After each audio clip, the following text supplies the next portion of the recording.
पिल्लू मसाल्याची नावं सांगते मला. हां हां हे काय? हे हां जिरे जिरे. Very good. हे काय? चक्री फूल हां व्हेरी गुड. हे काय? Flower flower. ओके ठीक आहे, ठेव ठेव. हां हे काय?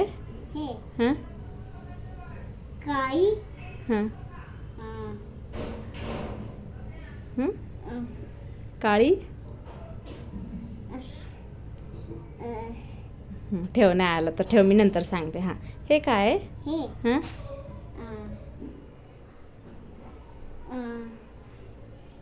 भाजी अं? भाजीचे भाजीचे काय? लाकडी लकडी. भाजीची लकडी. ओके. हां हे काय? हे हां पतंजली पतंजली नाही का? हे तमालपत्र. तमालपत्र. हे काळी मिरी हे आणि ही दालचिनी. ओके. पतंजली नाही, तमालपत्र.